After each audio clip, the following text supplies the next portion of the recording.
Welcome into the Bobby Carpenter Show on this beautiful Thursday, October 30th. We got one more day of the month, and that is Halloween. So when the fangs come out. And so that's why we bring in our guy, Ben Scott Stevens, the man with, I don't know, Schleg's, I think it's 3 first names. Schleg says 4. I don't know where that 4th comes in.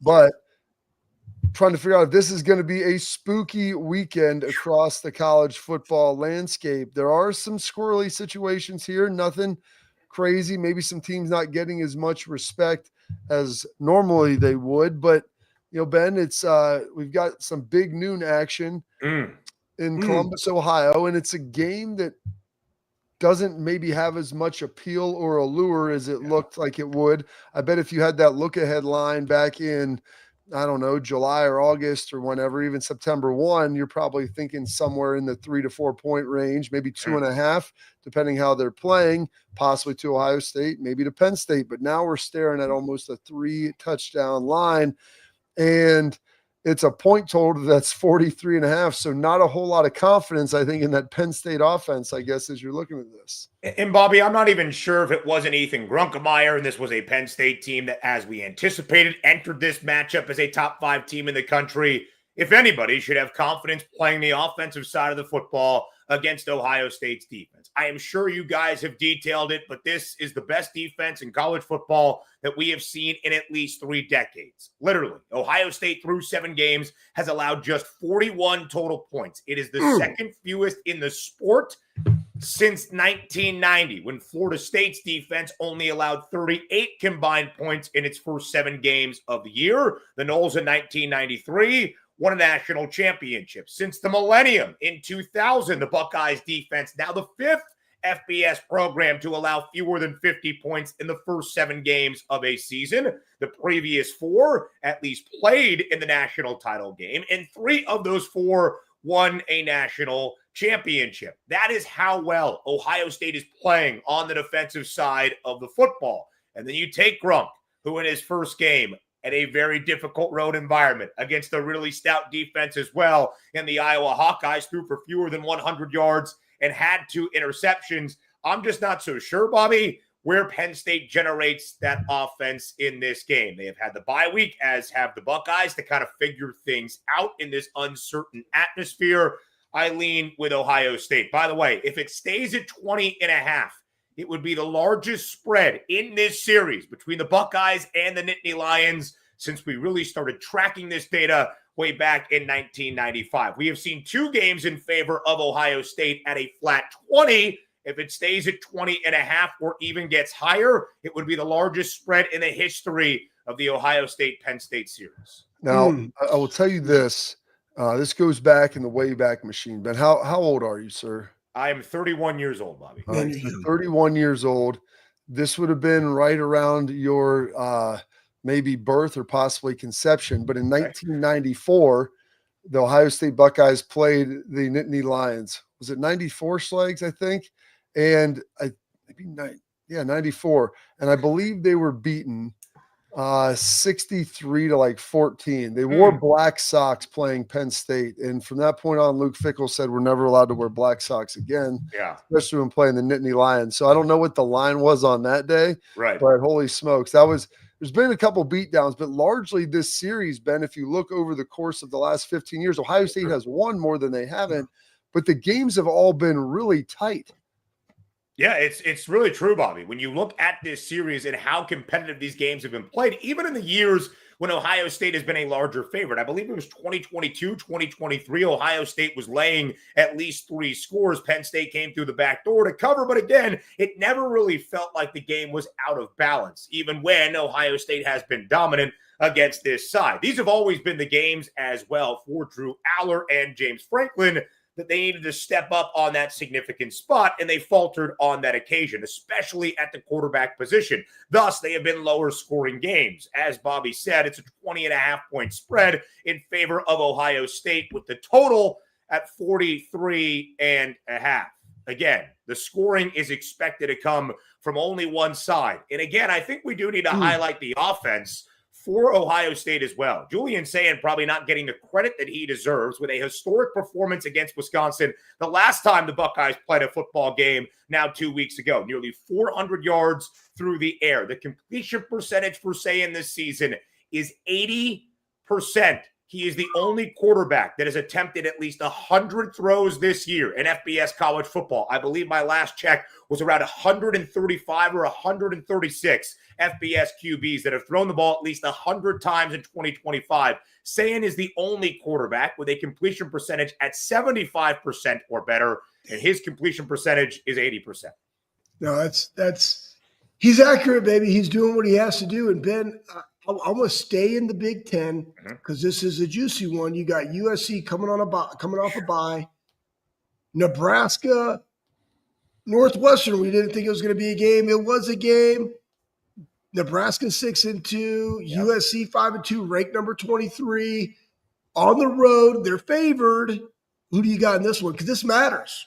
Schleg, this matters, and I think that's where we start. This matters for Nebraska and USC, but it's a November night game at Memorial Stadium in Lincoln for the first time since 2016. When you are 6-2 entering the month of November, those games have the added layer of significance. Same for USC. Southern Cal, number 23 in the AP top 25. The narrative will be at play in this game. The Huskers trying to snap a 28-game losing skid against AP-ranked foes dating back to a win over Oregon in September of 2016. Traveling has not been all that great for the Trojans, although they do have a bye week to prepare for this trip to Lincoln, Nebraska, under Lincoln Riley, when USC has moved at least 2 time zones. So from Pacific to Central, that's 2.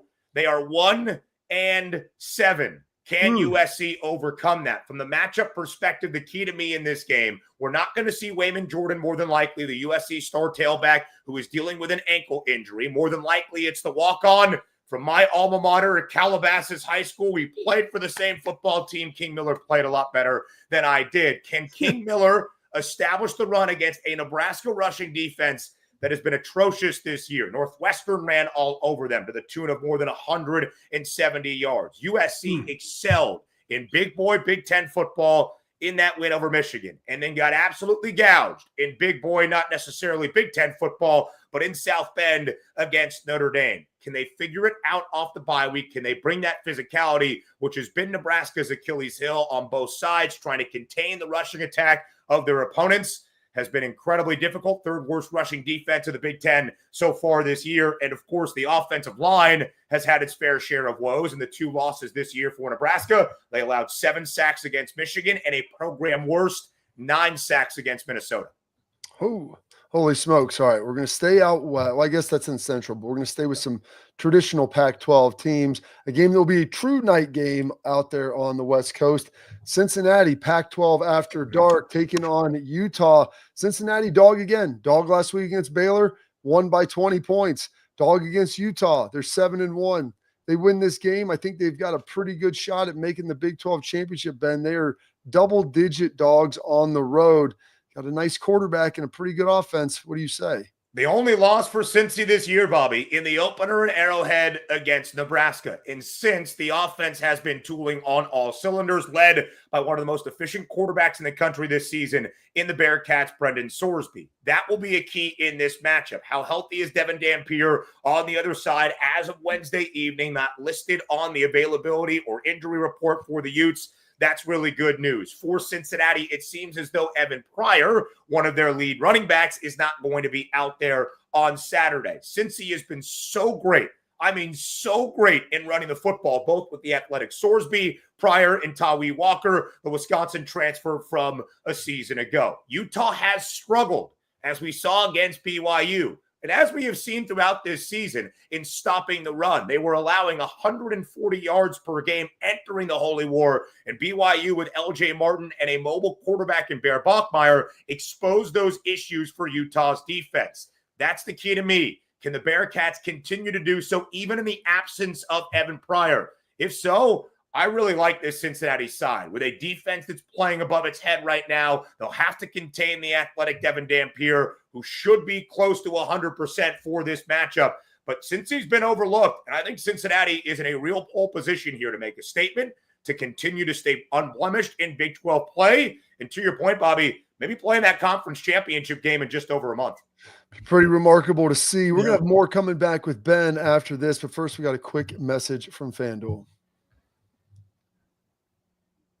FanDuel, they've got an offer you don't want to miss this NFL season. New customers, you can bet just $5 and get $300 in bonus bets if you win. That's right. Take a bet $5, and if it wins, you'll unlock $300 in bonus bets to use all across the app. You can build parlays, bet player props, ride the live lines, whatever your style. FanDuel, they've got you covered. The only question is, are you ready to play? Visit FanDuel.com/bigplay to download the FanDuel app today and get started. Must be 21 and older and present in select states. For Kansas, in affiliation with the Kansas Star Casino, or 18 and older and present in DC, Kentucky, or Wyoming. First online real money wager only. $5 first deposit required. Bonus issue is non-withdrawable bonus bets that expire 7 days after receipt. Restrictions apply. See terms at sportsbook.fanduel.com. Gambling problem? Call 1-800-GAMBLER or visit fanduel.com/RG. Call 1-888-789-777 or visit ccpg.org/chat in Connecticut or visit mdgamblinghelp.org in Maryland. Hope is here. Visit gamblinghelplinema.org or call 800-327-5050 for 24/7 support in Massachusetts, or call 1-877-8-HOPE-NY or text HOPE-NY in New York. More of the big games. Vanderbilt, Texas. We talked to Ben Scott. Stevens next.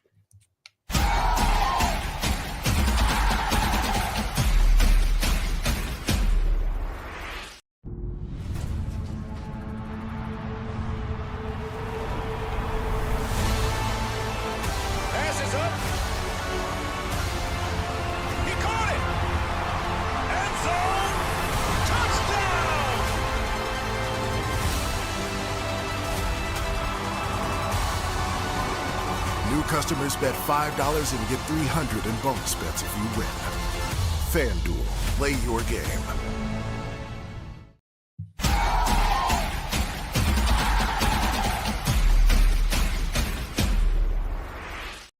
All right, welcome back in to the Bobby Carpenter Show. We got our guy Ben Scott Stevens here in another huge game taking place in that noon window. 11 a.m. local kick in Austin, Texas. Texas, after losing to Ohio State and Florida, they've quietly put together about a 6-2 record, kind of climbed back into the rankings. Offensively looked a little bit better. Defensively still playing pretty well, but they're going against Diego Pavia, who at this point, Ben, I don't foresee a scenario outside of just a monumental meltdown or injury by him where he's not in New York the way he's leading the Commodores. Yeah, Bobby, this is a really interesting game because as of this moment, can we get a last check? Is Texas still a 1.5-point favorite? Arch is back at practice, but we're not entirely sure if in concussion protocol Arch is going to play. There is a chance. Is that better or worse? Where does the line move if he plays or not, Ben? I think if Arch does not play, Vandy becomes a slight road favorite. I think, but I do believe the uncertainty around it is baked into this number. But I'm not so sure that Arch Manning is a needle mover. I'm not sure the quarterback position right now for the Longhorns really changes that betting market all that much. Matthew Caldwell is a guy that's a fifth-year senior in his first year in Austin, with plenty of experience through his travels last year at Troy, the previous few years at Gardner-Webb, and of course through the touchdown in a tough spot in overtime to escape last week against Mississippi State. Bobby, I think Texas has been a really disappointing football team this year. Yes, still at 6-2, somehow, some way, still ranked in the AP poll, but the offense is atrocious. What they brought back alongside Arch Manning in terms of their running back room, Contravion Wisner, C.J. Baxter, it just hasn't been there. They have not been able to run the football, which is key against Vanderbilt because that's what Vandy does better than most. They run the football so well. Third best rushing yards per attempt average in college football, despite being the 24th best rushing offense in the sport. They are explosive on the ground by their quarterback, Diego Pavia, or anybody else like Cedric Alexander in the backfield alongside him. I really believe in this Commodores team. Clark Lee has told us we might not be the most elite defense. We're probably not going to keep you in your backfield or behind the 50-yard line for the entirety of the game. We will bend, but we will try our darndest not to break. And Vandy, I thought, did that exceptionally last week at home against Missouri. There is a chance that if Vandy closes as the favorite in this game, Arch Manning news or otherwise, betting market moves or otherwise, that the Commodores will be favored in 3 consecutive SEC games. They would be favored in 3 consecutive SEC games. That is more than Vanderbilt had been favored in SEC games since 2017. That had only happened twice. And Vandy has a chance to do something that Alabama did earlier this year. That's win 3 consecutive games in 3 straight weeks against a ranked conference foe. Only 6 teams, if Vandy pulls it off, in the history of the Southeastern Conference will have accomplished that feat. In the 2025 Vanderbilt Commodores will etch their name in the history books. Again, even if Arch Manning plays in this game, Texas's defense has been so good, but Vanderbilt has also been really stout, and I'm not so sure the Longhorns offense can generate enough to keep up with Vandy. Crazy words to say.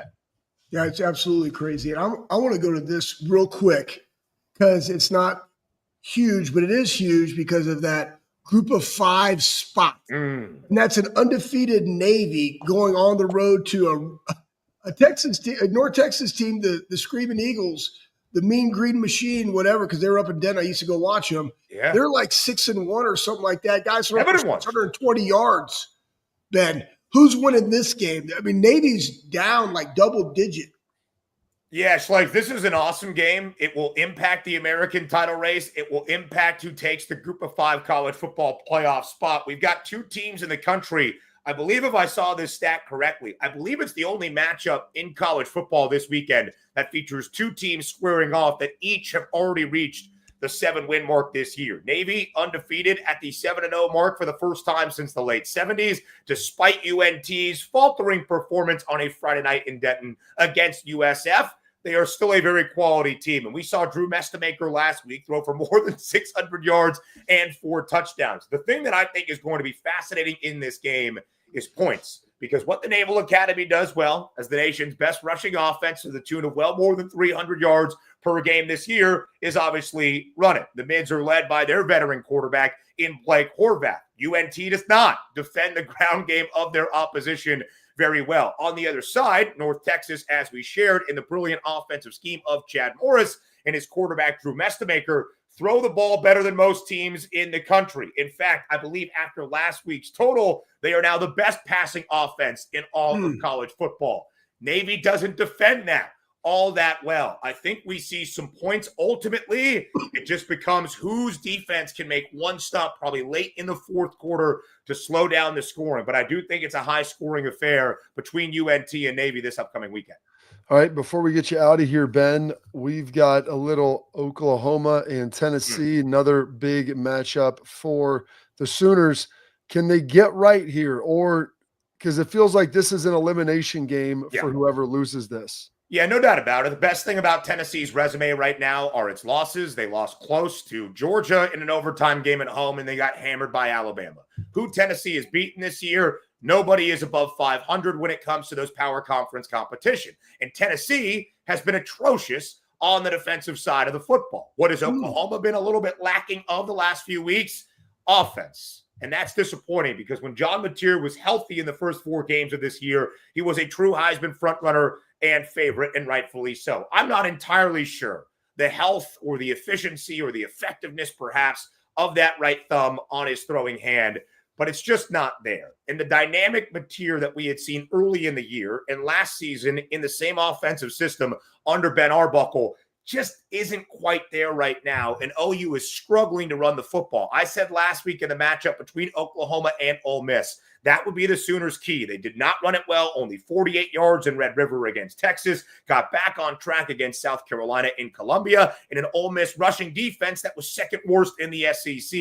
Well, the Rebs were dominant up front, and Oklahoma really struggled to run the football last week at home in Norman against Ole Miss. They should have some opportunities this week for the Sooners to take advantage of a bad Vols defense, and I know they got gouged a little bit by Trinidad Chambliss last week, but I still am trusting in Oklahoma's defense to put up a fight against a really good offense led by Joey Aguilar for those Vols. Well, it's going to be a fun slate again, Ben. We appreciate you taking some time with us today, sir. You enjoy it, Schlegs. You don't get one more question. I know I do. It's real quick. Ben, did you use a level when you were lining up all those flags? No, eyeballed it, Schlegs. That's my guy. Look at them. Tough, man. It's a little bit harder than it looks. I really tried to keep everything as straight and as perpendicular as possible. You look good, I hope I did a good job. Hey, and let me just say before I get out of here, condolences, my love to you, to the entire Ohio State community for the loss and the tragic passing of Nick Mangold. I thought your episode earlier this week, I believe on Monday, paying tribute to your friend, the man he was, the difference that he made was beautiful. My love to all of you. Thank you so much, man. I appreciate it, sir. You're a good man, and I look forward to talking to you again soon. Thank you very much. Talk to you guys soon. See you, buddy. Oh, attention, parents, athletes, protect what matters most with Export mouth guards, trusted by professional athletes, designed by NHL team dentists. Expert mouth guards are scientifically tested to absorb those high-impact hits, protecting both your teeth and your brain. They've got 3 layers of advanced protection, including a custom use of carbon fiber that they 3D print to your grill for more protection, better performance, max comfort, clear communication. Do not take chances with your safety. Visit exportguards.com/BobbyDay and save 15% on your order. Export, protect what matters most. Travis Kelce also had something to say about Nick Mangold. Actually, Jason, we'll hear what he said next.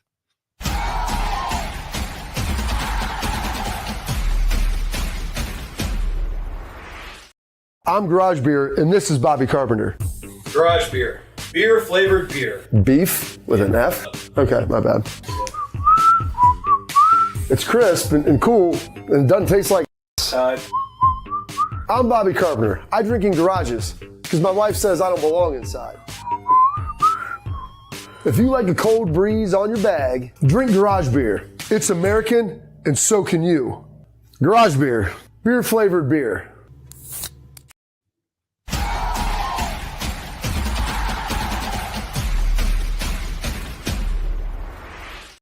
Welcome back in the Bobby Carpenter Show. And as Ben mentioned just prior, we lost one of our great friends, Nick Mangold, late last week. We'll be heading out to New Jersey for his funeral here next week, following the weekend. And it's like whenever you want to find out how good somebody is, to me, you go to their contemporaries, you go to their peers, you go to guys that do the same thing. And Jason Kelce, terrific center. People talk about him, being a Hall of Famer when he's eligible. Yep. And, rightfully so. He's been a great player. But he had some unbelievable words to say about our guy, Nick Mangold. And hopefully these resonate with some of the voters. Obviously, it's been talked about Nick Mangold passing.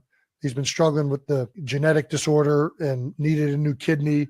And you want to talk about one of the stalwart, best offensive linemen to ever play the game. Oh, yeah. A lot of people come up and tell me, you're the best center to ever play. I get that from other people. And it's hard to receive that because I know in my heart that Nick Mangold at his best was 10 times a player than I ever was. I could never be that dominant at the center position.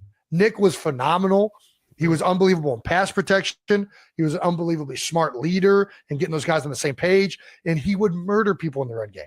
He was unbelievable when he was in the NFL. He was unbelievable at Ohio State. Yeah, he was. It's just a travesty that's happened at such a young age. He's got a whole family. When you think about offensive linemen over the past 2 decades, the best of the best, you don't look any further than Nick Mangold. I was getting a chance to play against Travis, my brother, going to school. I'm coaching those guys at Cincinnati. And Jason's, he's one of the best centers. And to hear him say that about Nick was absolutely tremendous. And I always go back to this quote from Eric Clapton when someone asked him, what was it like to be the greatest guitar player ever born? And he goes, I don't know. Go talk to Prince. And that's when you have the respect of your contemporaries like that to me is what it means a lot. People that watch the film, they're looking to try to get better. They're looking to you to figure out how to get an edge. And, we've talked a lot about Nick as a dude and what he's all been about, Schlegs. But what's awesome is he was a tremendous player and did a great job for the Jets. And I'm hoping that the 50 voting members of the Hall of Fame will see that and find a way to get him in the NFL Hall of Fame because that's where he deserves to be. Yep. No, great. I mean, Bob, you and I I got drafted with him, right? So I had to go get some in practice at Ohio State and just try to dent his face mask and, get better. But what made Nick really good at the center position, since we're talking about it and why he was just Jason Kelce was talking about it, is that he just knew the game and he knew what his job needed to be. And he could just quick set a guy and he was so strong. Like it would just open up and then he would finish people. And that was him. Like he knew where they were. He knew what they were trying to do. He always was in position, always played with great pad level. It was a phenomenal center. And I loved listening to that earlier, Bob, because those are the dudes like you're watching their guy, they're watching you. It's like good on good, man. It's the best. It's why we do it. Yeah, dudes watching dudes. And you pulled up this little picture, Schlegs, that we had found earlier that I think our guy Justin, who's there in the middle, we've got you, AJ. You're on the far right. Doug Dash, Brandon Schnicker in there. Our guy Nick, looking sweet, man. Yeah. AJ looks a lot different. We all look a lot different. My wife said, like, that guy ate you, right? It's like, yeah, I probably have some chicken wings and Budweiser heavies, like remnants in my mouth at that time. I don't know. It looks like we just came from a thing. Nick and I eating a bunch of buffalo wings and ranch. So that's why I wore the hat today. I was like, because I remember somebody sent me this hat, authentic, because you know it's real because it has the yellow right fringe. there. It's got the trim package. The fringe. Oh. You want to make sure you got the full trim package, Schlegs. And so that was looking good. Maybe that's on the cover of like a college enrollment magazine or something. I don't know where that is. I'm just trying to figure that out, looking at the pillars in the back and what appeared to be a beautiful, beautiful building there behind you, Schlegs. So I don't know, maybe the vast Anthony Schlegel Estate somewhere as well. I want to tell you about our friends at Backer. Listen, it's been raining in the Midwest. Now it's time to get your gear. Schlegs is getting some sent to his house now. Premium sports apparel for your Buckeye gear, whatever team that you love, bckr.com. Go check them out. Their stuff is amazing. Right now, they've got an unbelievable offer. You've got free shipping coming your way. And if you use promo code all caps BOBBY at checkout, you get an additional 10% off. So how about that? Go check that out. Ultimate fan gear. It's got all the features, the functionality. It looks good. It feels even better. So make sure you're checking out your stuff at BCKR. That's backer.com. All right, there we go, Schlegs. That is it for we got more coming at you here after this.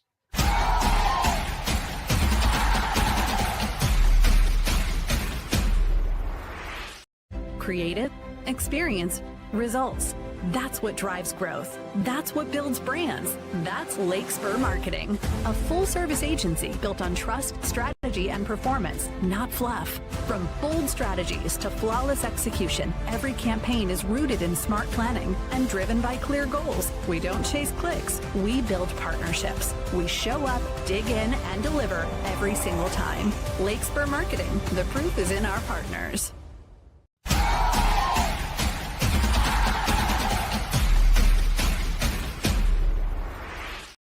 All right, welcome in. We got our headlines brought to you by our friends at Lakespur Marketing. They're a full-service ad agency built on trust, strategy, performance. From their digital ad placement, broadcast buys, creative, everything in between, they have you covered. At Lakespur Marketing, it's not set it and forget it. Their tactics are customized to help fit your needs to get the most out of your budget. Leave the marketing to them so you can focus on running your business. Lakespur Marketing, the proof is in their partners. Visit them at lakespurmarketing.com today. All right, Schlegs, our headlines. It's lift it or leave it. Ooh. How about this little nugget right from the beginning? Okay. There's only three current coaches in college football that have won national championships. Kirby Smart has won 2. Dabo Swinney has won 2. Ryan Day is the defending national champ and the first one added to that list. Mac Brown was on there. He is no longer coaching at North Carolina. But over 130 coaches in Division I, only 3 currently have titles. Wow. Cincinnati joined the Big Ten last year. Mm-hmm. Mm-hmm. James Franklin is now gone. Mm. Is Kurt Cignetti, after Ryan Day, the best coach in the Big Ten? Lift it or leave it. Oh, Bobby. They did beat Oregon. There's only 2 guys in the Big Ten outside of Ryan Day that you're looking at right now. And we can go through the other ones. I mean, you got Matt Rule, right? 18-15 there at Nebraska. And it's a work in progress. You got Fish out in Washington. You got Kurt Ferentz. You can't, take him for granted. The dude's won 210 games. He's the winningest all-time coach in Big Ten history, by the way. That's why I say it. Like so longevity, right? Dan Lanning, 42-7 at Oregon. IU did beat Oregon. The season's not over, but as it stands, I think what's the most impressive. I don't know. I mean, you go back to Dan Lanning. here's why I'm gonna lift it for Mhm. this particular reason. I think they are. I'm just watching the teams, and it is a close, right?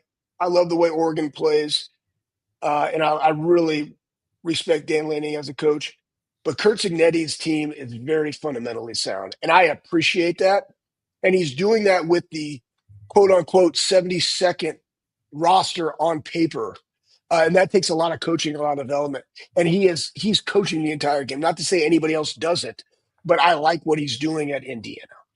Yeah, I think the answer is yes, and that's not a knock on Dan Lanning. I mean, Lincoln Riley, we would have thought would have been in this conversation 3 or 4 years ago, but they've That's another obviously one. paid it off. James Franklin would have been in this conversation. He's gone. He gone. Matt Rule, as you mentioned, I think Matt Rule is building a case this year. They're having it in Nebraska. If they can put together a good year, then follow it up with another year or even better year. But I think what you look at with Kirk Cignetti is last year they were 11-1. And they beat lose to Ohio State, lose to Notre Dame. People are thinking, okay, they can't win big games. This year they mollywop Illinois, and everyone's kind of scratching their heads. Maybe it was just a bad day. When they went out to Eugene, And beat him on the road, I'm a yeah. big believer in settle it on the field. There's no realm that anybody would look at Indiana and would say, I take Indiana's roster over Kurt Cignetti's. Bum Phillips said this about Don Shula. Schlegs, he can take his'n and beat your'n, or take your'n and beat his'n. And Yeah. that Kurt Cignetti has that feel like even with a roster that is inferior talent-wise against another good coach, he can go out there and beat you. Man, they did a heck of a job there. And so it's not a knock on Dan Lanning, man. We're going to head-to-head. Like, Yeah. they went out there and won by 10 points. So this team's ready to play. And like you said, Schlegs, they play with an edge. They play with attitude. Like, I think they're the second best team in the country. And if Ohio State and Penn and Indiana hold, that's going to make for one heck of a Big Ten championship game over there in Indianapolis. And when you guys think about these type of questions, like there are times when Northwestern went to remember when it was like leaders and legends and stuff? Yeah. But like when a Northwestern goes and Pat Fitzgerald and making chicken soup out of chicken, whatever, and able to win those type of games and go, right? Like in 2018, like that's a great coaching job that year. And I always tell people like Urban's best coaching job ever, 2012, because you went 6-7, basically the same roster, and then you go undefeated and 12-0, and would have won a national championship that year playing Notre Dame. But anyways, that's how you're looking at this, and I just think his turnaround and where they are and how they're playing right now, the answer is lift it. Absolutely. All right, number 2. Okay, number 2. Located in Annapolis, Maryland. Yeah. The Naval Academy should be ranked in the AP top 25. They are currently 23rd in the coaches, unranked in the AP, 7-0. Exactly. And unknown. Like, no love for the academy, lift it or leave it. Yeah. It's going to be settled this week. You beat North Texas, who's coming in hot. And then you got Notre Dame. Notre Dame needs them to be ranked. They honestly could be, because they are 7-0. I remember when I was at the Air Force Academy, we were 6-0, and we were ranked like number 15. We played like a top 5 Notre Dame team. This was 2002. Holy crap on a stick. Long time ago. But yeah, I do think they should be ranked because they're 7-0. But we'll find out this week on the road versus North Texas what they can do, because then they got Notre Dame, USF, and Memphis. So here, let me ask you this question, and this is how I always like to say it, because to put somebody in, you have to take somebody out. Yep, and that I was going through this. Go ahead, Bob. So Memphis, better than Memphis, you think? Memphis, that's going to be decided on the field. And why did Memphis get bumped in? Because they beat a number 18 South Florida, right? Yeah. So that's why they got. And I can understand them being not. And do you think they're better than Utah? The answer would be no. Do you think they're better than USC? The answer would be no. I'm with you guys. Like, I understand why they're not. The reasoning that you could put them in is because they're 7-0. But if they go down and beat a hot North Texas team that only has one loss on the road, yeah, then they'll be in. I think what we're going to start seeing is there'll be more losses. The reality is there's no team ranked in the top 25 that has 3 losses. And so some of those teams, the Utah, the USC, Michigan, Texas, Missouri, they've got, they're hanging around there at the back, but they've got 2 losses, but they also have some pretty nice wins. And so Navy just has had kind of a soft schedule to this point. As you mentioned, they are now coming to the meat of it. And so they get to choose their feast, choose your destiny of whether or not you're going to be eating that thing or not. And so that's a choice ultimately for them. Oh, this is terrible. I'm just reading what's on the chart on the sheet, Schlegs. Wisconsin is the worst team in Power 4 this year. Yeah, I can understand the question, right? Why? They've been outscored 143-27. Totally get it. They've only scored 100 points all year. Like, here's the thing, guys. Here's the thing. No, because I started going back and I just went to the bottom of the conferences. Could they beat a UNC? Really, like, these are games that you would actually like to watch. It would be a rock fight. Like the thing is, any game that they have to win, they're going to have to win under 20 points. Oh, 100%. Like, your defense is going to have to win this game. They're going to have to get a turnover, short field, special team thing. And, like, do you think that Fick could coach it up? So I go back, like, could they beat BC or Oklahoma State? Okay. All right. UNC. Could they beat Colorado? Could they beat Oregon State in the Pac-12? Again, we're talking about Power 4. I just threw Pac-12 in there because there's only 2 teams. Can they beat a Kentucky or an Arkansas? I don't know about Arkansas. They score a lot of points, and their defense is good, but you're going to have a hard time keeping them under 24, and I don't know if they can even sniff that. I think they. So I'm going to say leave this, though. Yeah, I think you could beat Oklahoma State. Boston College isn't great as well. You threw out North Carolina in there. I mean, there's other teams even in the Big Ten that they just haven't played because it's the girthy 10 now, Schlegs, as you always and they got some juice they got some meat on the bone because they go to Washington, Indiana, Illinois, and Minnesota for their last 4 games of the season. That's so terrible. I know. Hey, that's why you got to win the ones at the beginning when you could have won them. Well, and that's the thing. And once Schlegs, you know this as well as anybody, once you kind of start losing, it feels like it just kind of perpetuates itself. Like when you go out there and if you go 2-1 in your non-conference, like you go into that first conference game expecting to win. It doesn't matter if you played Ohio State, Georgia, and Indiana in your non-conference. If you go 0-3, you could be playing one of the worst teams that you're going to play all year, but like just that belief isn't there because you've been beaten down 3 times. And so that's the tough thing about this non-conference deal when you start figuring it all out and looking through it. That's the difficult piece. So it is. I feel bad for Fick because they've had all these injuries. They've got 15 or 16 guys done for the year, and especially at the quarterback position, that's what makes it really tough. So they've got to try to figure that out. That's it for our headline. Schlegs, coming up next, we'll do one of our favorites. We'll do a little tailgate talk where we answer your questions. There were some good ones that were fired in there, and I might even have a couple more for you. We got that next. Ooh. Carpenter Show.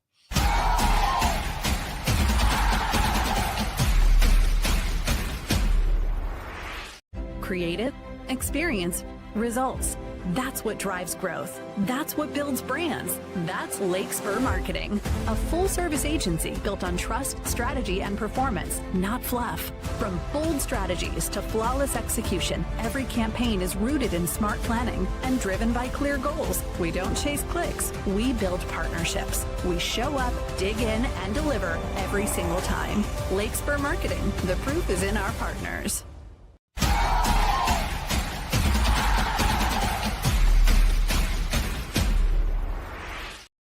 All right, Schlegs, welcome back in. We've got our tailgate talk now where we answer your questions here on the show. People were loving some of the stuff yesterday we had with AJ on, telling he blitzed with Nick, and he's just like, easy, big guy. Usually like that was like so strong once he got his hands on you. Like we don't have to, I'll make it look good for you, but I'm not going to let you beat me. Right. Just classic Nick, by the way. You got any other questions you want to get to, Schlegs, on here? Or do you want me to fire away with some stuff? No, I mean, there's a really good one here, Bob. I put it in the Doomajig. Here, I'll fire this one off. I had to go. Hey,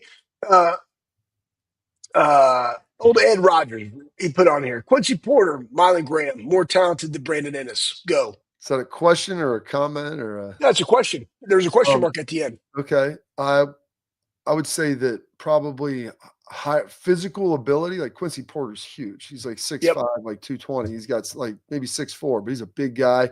Who else did you say was in there with him? Mylan Graham. Mylan Graham. 11 and 5. 11 and 5. 11 and 5. Yeah, I think Mylan Graham's very skilled. I think both of those guys may have more natural innate talent than Brandon Ennis. The one thing that I would say about Brandon Ennis when it comes to that, he has enough talent, but he has a tremendous will. And so Ryan always tells you talent is what God gave you, discipline is the rest. And so Brandon Ennis is incredibly disciplined. He's a highly competitive guy. And that's why he's earned that opportunity to be out there. And people will look and say, well, his numbers aren't great. Well, he's playing in the slot. They've got Max Clare. You've got Carnell Tate and JJ. It's not like he's going to go out there, Schlegs, and catch 100 balls a year.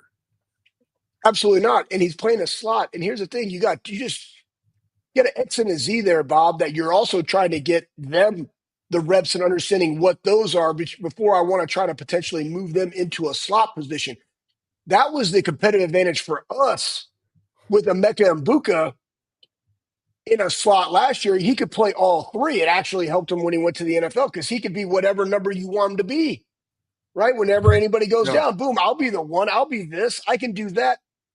Those guys first need to learn theirs, right? It was kind of, we've seen this maturity level with everybody. It's like, learn your position, and then you can move into some different ones.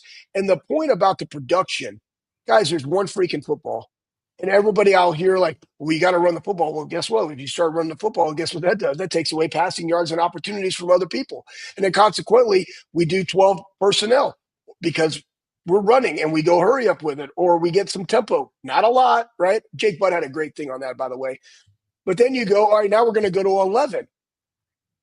Now I got 4 dudes out there and a running back too, because we've seen them use the running back in the passing game more. That's why it's not necessarily about that. It's the other things. Yeah. Schlegs, I just saw this, and I think Asian Posh threw this up about in there talking about Doreen, what's up? Matt Rule got a contract extension at Nebraska. And so that's interesting. I tried to tell people now we can get into the argument of how much Penn State would want him and should he leave. But the reality is that he signed an extension, so he's not going anywhere.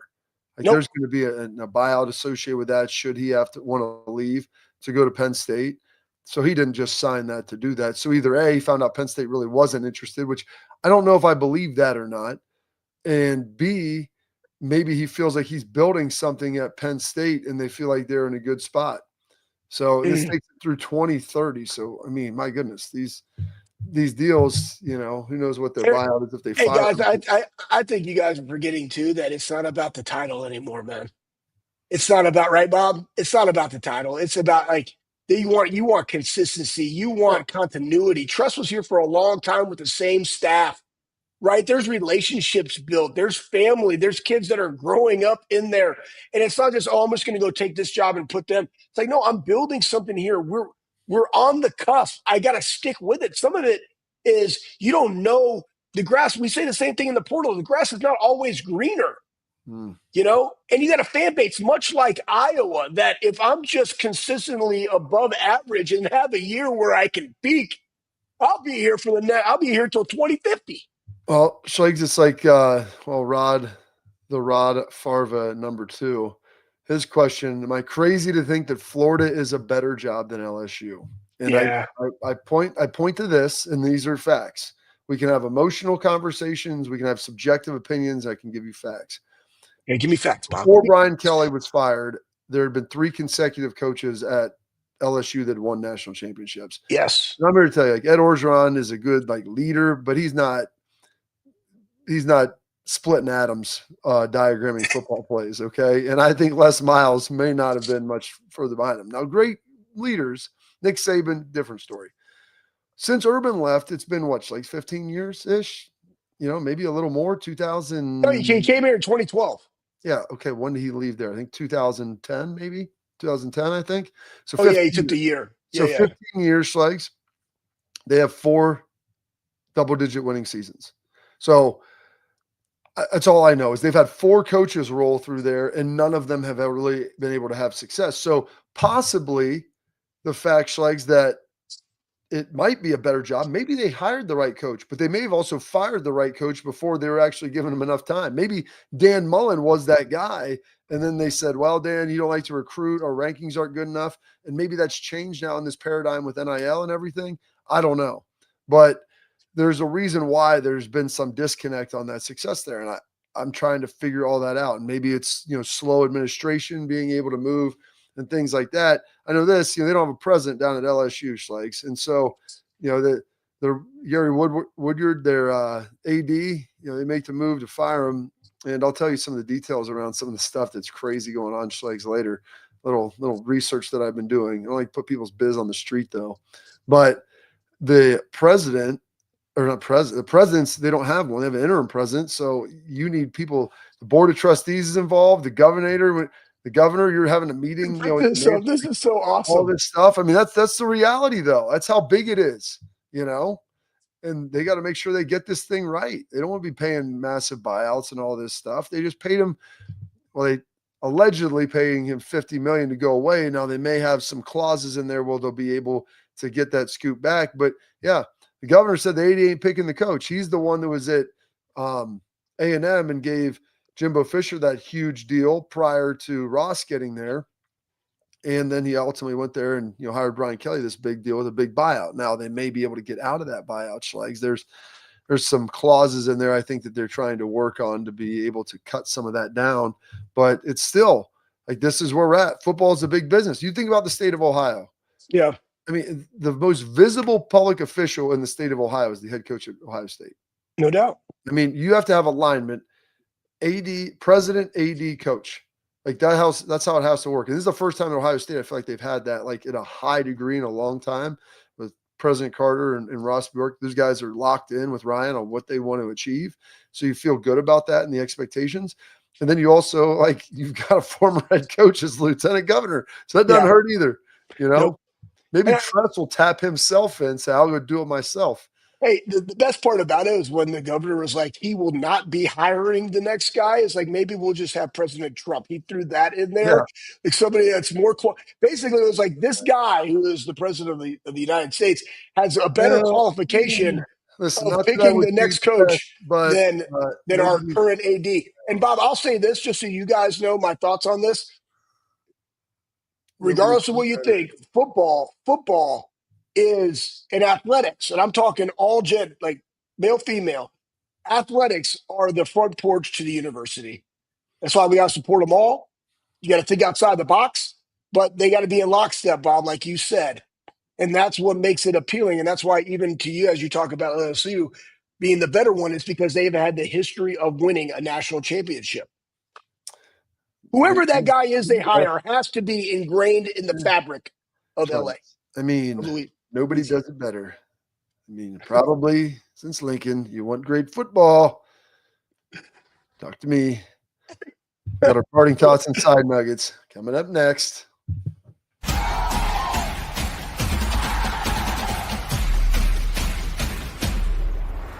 I'm Garage Beer, and this is Bobby Carpenter. Garage Beer. Beer flavored beer. Beef with an F? Okay, my bad. It's crisp and cool and doesn't taste like I'm Bobby Carpenter. I drink in garages because my wife says I don't belong inside. If you like a cold breeze on your bag, drink Garage Beer. It's American and so can you.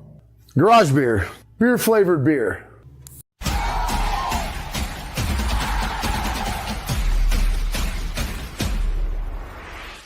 All right, before we get to some of your parting thoughts and your side nuggets, it's amazing. Someone brought up in the chat, Schlegs, the Rod Farva, if you will, that Texas has had 3 10-plus winning seasons since 2010. Are they a worse job than LSU? I've said the same thing about Texas. Now, the one thing is that success has been clustered in recent. If they beat Ohio State last year, if it wasn't for Jack, then they probably won a national championship, I think. But they didn't. But they've been to 2 playoff semis in a row. Yep. But before that, they had hired a bunch of coaches, and everybody tells me all the advantages. Then why weren't any of them good? Is it too many cooks in the kitchen? Is it not alignment with people? Like, I don't know what it is, but I know that they spun through a bunch of coaches, and really outside of Mac Brown, they hadn't had a lot of success. So I'm just pointing things out. And I've worked with both of the guys that Yeah. they had that replaced Mac Brown, and Charlie Strong and Tom Herman, Yeah. who both know ball and know how to recruit and like things like that. So Yeah. what is the disconnect? Is it like the Chad Powers where the boosters are on the field? You know, like How great is Chad Powers, by the way? bro, I watched it. I not gonna lie, it's probably why I have bags right now. But I It's watched good. it with my daughter. We watched one episode and then we watched the last 5 last night Yeah, together. I gotta watch the newest one. I'm not up to date on it yet. I think there's only 6 of them. I ran there's out only and it took 6. me I've to watched the first 4 it took or me to 5. some She's like, oh, it will just keep playing, and it took me to the Murtaugh murder or It something. just I'm like, it just feeds you, Schlegs, and the algorithm. You know what you're going to feed the folks now is your It- parting thoughts side nugget. You've got another. oh, this is a terrible guys. Again, this week has been bumpy. Throw it up there, Pat. Lost a great one. Kurt Hester, strength coach, was at Law Tech, was at Tulane. He's been around the business for a long time, 61 years old, lost his battle to cancer. He had a great quote. He's like, as he got diagnosed 8 months ago, right? And this, again, we talk about how Nick is our age, it hits home, and other coaches in our profession of strength and conditioning that are in their upper 50s and 60s. The dude was a fighter, but he said, death is undefeated, but I'm going to take it to triple overtime. And that was his mindset. But like he impacted a lot of dudes, and go look at University of Houston and the just his importance as a strength coach, and thoughts and prayers are with his family and all the young people that he's impacted. And and that's the thing, guys. You guys don't see behind the scenes. I'll give you a little privy. Like Tress is flying out. He's like, hey, who do you know that needs a seat, right? And it's like, and then we're talking about him on the podcast, like. People, and we talk about the firings and people make light of it, but it's real. Like these guys are trying to make an impact, and they do. And Kurt Esther is one of them that made it, and especially in the strength conditioning profession. And he and I talked a lot because he always liked the striking machine and wanted to try to do some different things, and was at schools that didn't necessarily have a lot of money to do it. But hey, here's one. Let's talk shop. So always enjoyed my time with him, and he will be missed. Will be, and he kept like working even through a lot of his treatment. He worked all the way up till last week, where he had to go get some treatment, and he addressed the team. I believe it was on a Thursday, and they knew that was the last time that he was going to be addressing the team. Gosh, that's those are the dudes that you want to play for, man. Like those are the guys that that until the very bitter end. What do? Well, I want to keep going out there. I want to keep pouring into people. I want to invest in others. And those are when those passings happen, those are the things that leave the biggest void, because there's someone that is just a connector that is always trying to help other people. And how do you continue to do that? And it's, in an age right now where we have all the self-centeredness and the posts and the likes and just all about me, and just that's where we live. The people that want to invest in others, that when you walk away from them, you walk away feeling better about yourself because they gave you that feeling, because they took the time, they talked to you, they looked at you in the eye. What you were saying to them mattered. They listened. They didn't just hear it. They actually listened. And those are rare things in this world. And it's rare to find those people now, as opposed to they're just looking for the next thing to be able to say. And so I know Kurt Hester was a guy like that. Nick Mangold was a guy like that. And, they're sorely missed, because you don't know who to go to then, Schlegs, when you need that pick me up, when you need that's the guy you call, or that's the guy that you need to go see when you're having that rough day, and they pull you out of it. They're able to drag you and elevate and lift you to better things. And, so many times we're the AED, right? The strength coach, Bob, and that's the thing. Like, there's so many people out there. And honestly, I'll challenge you guys. There's Jay Hoon's right over here. We are the AED, the juice giver, but sometimes the juice giver needs to be given some juice too, and so find them, appreciate them, because they're going to need it at some time. And right now, in this case, is their families do. So, but that's what these guys do, man. That's what you do. That's what you do. Yes, you try to do the very best you can with that. And so we've talked about it a little earlier this week. They're going to be having a moment of silence for Nick Mangold and Bob Maggs, who was a center in the 80s, whose son's a part of the team, also passed away. Mag's a great kid too, by the way. Yeah, they're a great kid, great family. And so that's unfortunate. They're going to do a moment of silence before the national anthem. But my hope was, I talked to, Ross, some of the administration. Nick was never a moment of silence guy. So I said, if we can ask him to get loud, maybe after the anthem, for them to be able to hear it a little bit, I think that would be just as appropriate, because Nick was a hugger. He was a guy that wanted energy and energy infuser. And so that is it for this edition of the Bobby Carpenter Show. Thank you for staying in here with us. We got a lot of great games this weekend. So enjoy them, enjoy some Halloween, and we'll catch up again soon.